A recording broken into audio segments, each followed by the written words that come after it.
Hey, welcome everybody to the Family Church Podcast. I'm Chuck Carter, lead pastor here. So excited you've joined us. And as always, I am with... I'm Filipe Mendes, online pastor here at Family Church, your co-host of this podcast, the Family Church Podcast. I'm so happy that you're joining us today because we have a special guest, Pastor Brian Emond. Pastor Brian is an amazing pastor here at church, taking care of the kids ministry, but also he's going to share his experience with us, how he is the kids director at our church, and ideas that he can give you how to thrive in kids ministry at your church. So stay with us. And by the way, this is the last episode of season one. Last episode number of season 10. One. Yes. We'll come back in September. So stay with us.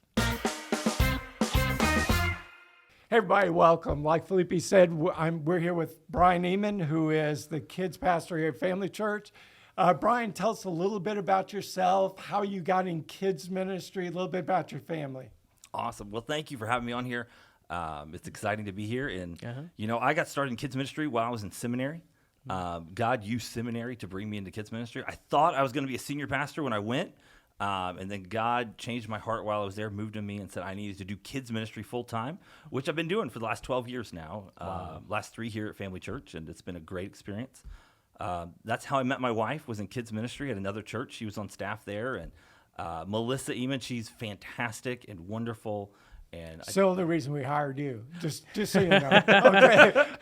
Not the only reason, but she helped tip the scale. I'm just telling you. Okay? Yeah, because she's also an amazing graphic designer. She is. She does a lot of things. She's an amazing graphic designer. She's amazing in kids ministry. She loves kids ministry almost as much as I do, which makes it so good to have a wife that understands ministry. Just excited to be a part of that. And I've got 3 kids, 3 boys. All right. Shane, Tyler, and Kyle, 6, 4, and 18 months. Ooh. All right. So it is fun in our house. It's loud, and we don't sleep a lot. So. I hear you. So tell us a little bit about your role here at Family Church. What do you do? Yeah, so I'm the kids pastor, which means I get to oversee kids ministry at all our campuses. And for us, kids ministry is 5th grade down. Is that right? 5th grade down. So birth through 5th grade is my realm, and I get to oversee that at all of our campuses. We have people at other campuses. I'm at the Windermere campus, and I'm primarily responsible for running that each week, but then oversee our other Lakeside and Oakland and East Winter Garden and our other communities. And so get to help bring vision to the team, help come up with different ideas and ways that we can implement kids ministry to this church.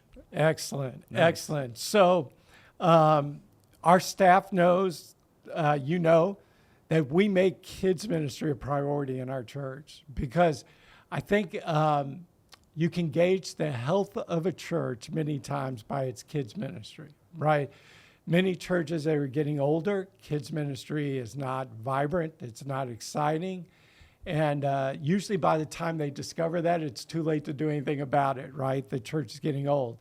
So unless you're in like the villages here in Florida where everybody is like 55 and older, you can really gauge the health of a church through its kids ministry. So tell us a little bit about in kids ministry.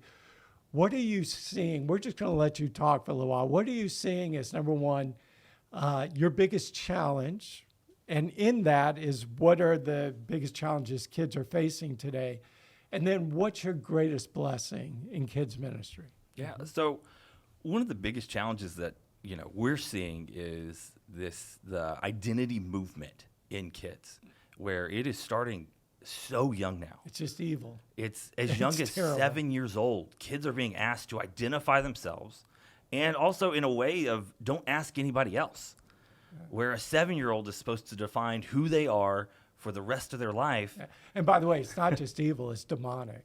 It really is. So go ahead. Yeah, I just had to jump in. You got to define who you are at 7, which at 7 years old, I couldn't define who I was. In college, I wasn't sure. In seminary, I didn't know, it took that long before I could know I wanted to be in kids ministry, and that's what God was doing. But kids are being told, define who they are, and don't ask for help. Yeah. Don't ask an authority figure. Don't ask a parent. Look within. And so we as a church are trying to give a different message, that there's hope outside of themselves, that they don't have to put everything on them, but that there's a God that loves them. There's a God that cares about them. There's a God that's created them with purpose. Mm-hmm. And so that's our biggest challenge, is helping families walk through what does that look like in this world? How to combat the messaging that the world is sending us? Yes. Absolutely. So if the church does not have the resources we have here, Family Church, what would you recommend when they need a kids director or someone on the leadership of the kids ministry? Well, you've got to have somebody that can help step in and fill that role. And so if you can't afford to hire somebody, then it's about equipping the person that you can volunteer the best that you can. There are a lot of really good kids ministry curriculums out there. There's a lot of good curriculum that's going to reach kids on their levels, which is one of the things we try to do here at Family Church is, we don't expect kids to be able to sit in a pew for 45 minutes and listen to me talk or listen to somebody else talk, but we're going to hit things on their levels where even television shows are no more than 7 minutes at a time. And so our kids' worship times are going to be in those 7-minute increments that they're used to. We're going to reach them where they are.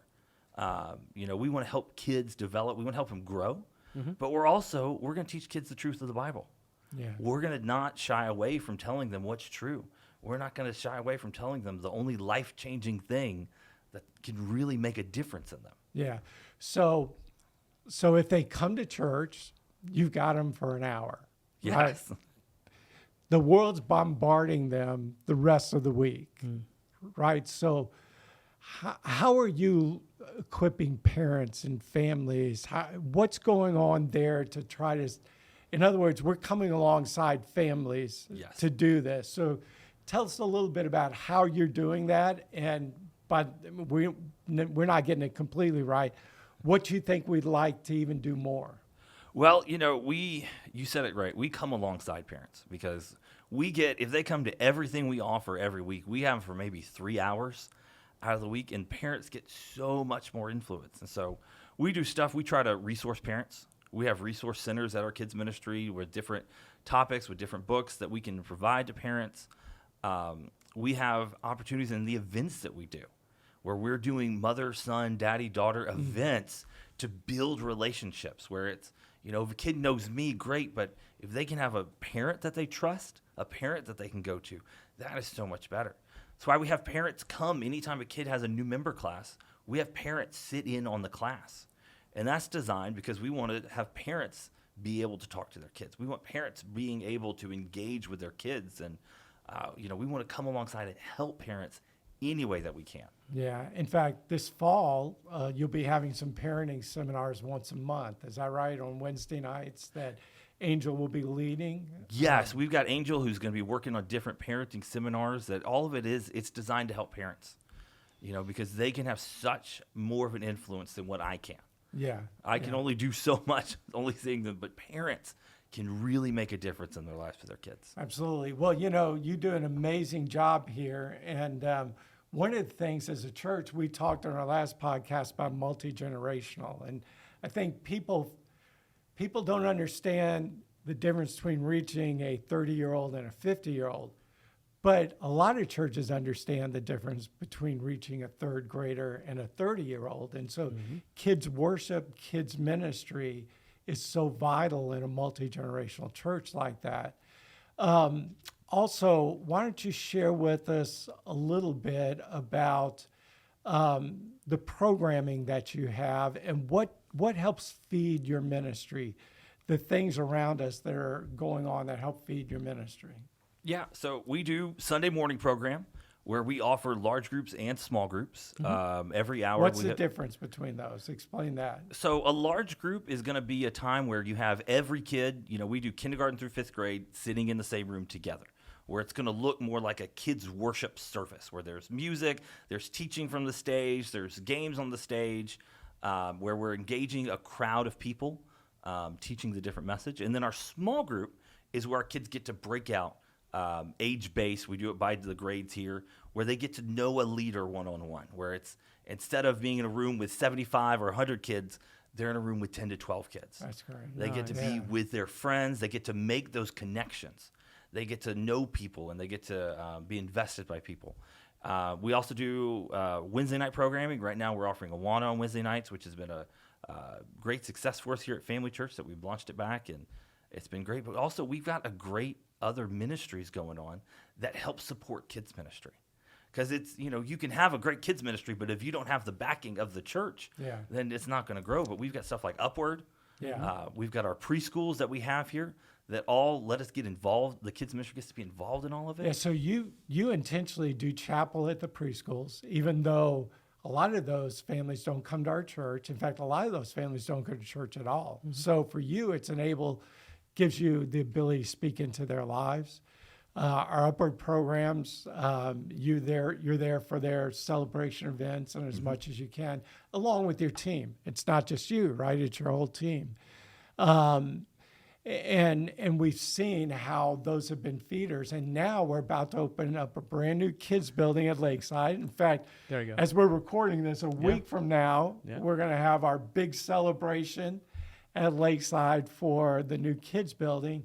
And we're going to be partnering with a Christian elementary school and about 120, 130 students there that our kids ministry is going to be able to be involved in and to make an impact with. So that's exciting too. It's very exciting, and we're already plugged into their chapel services over there, and so we're just going to get to continue to grow that ministry opportunity. That's awesome. So what else are you offering more with this new building being open?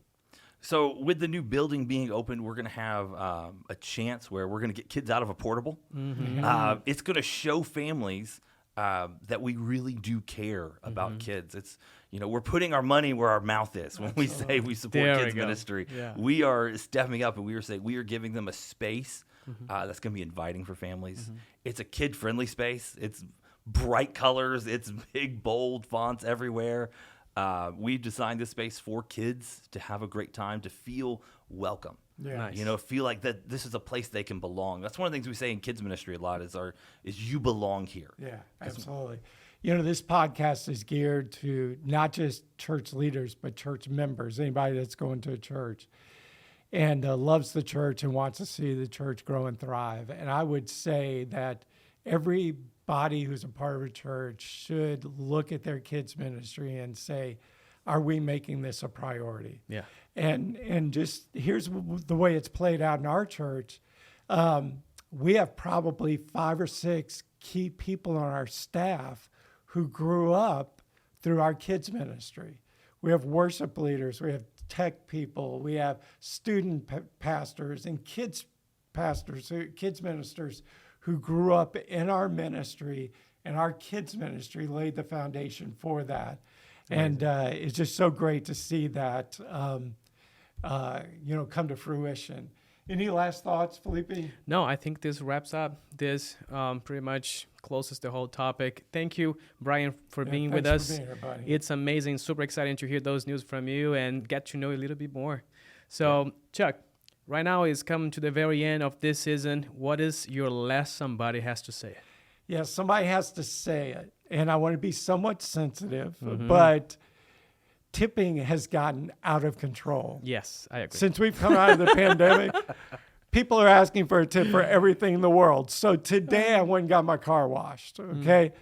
So you pull up to a machine that you can look, I can press the buttons and tell them what kind of car wash I want.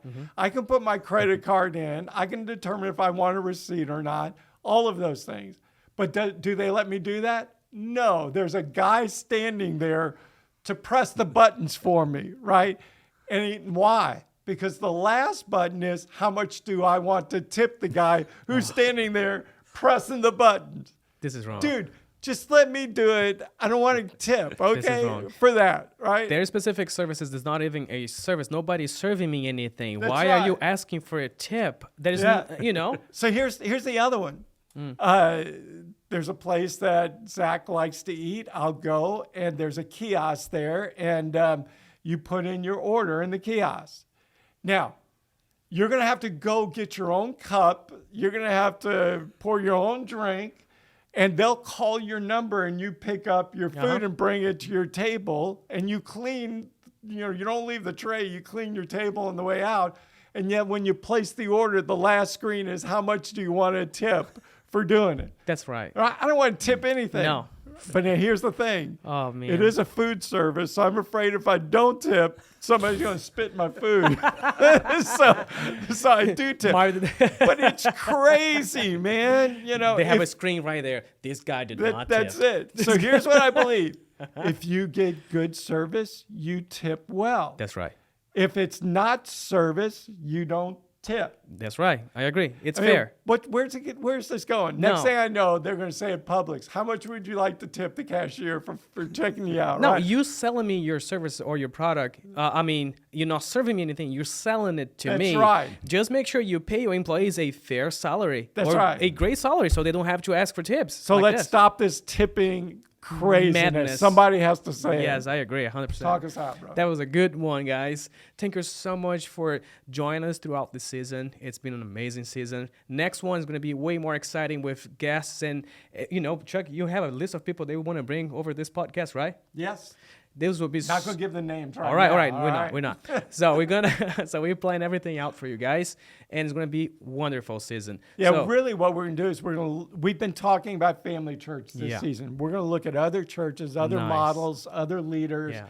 and learn from what's going on around us. amazing. Thank you so much for joining us one more time, and see you next time.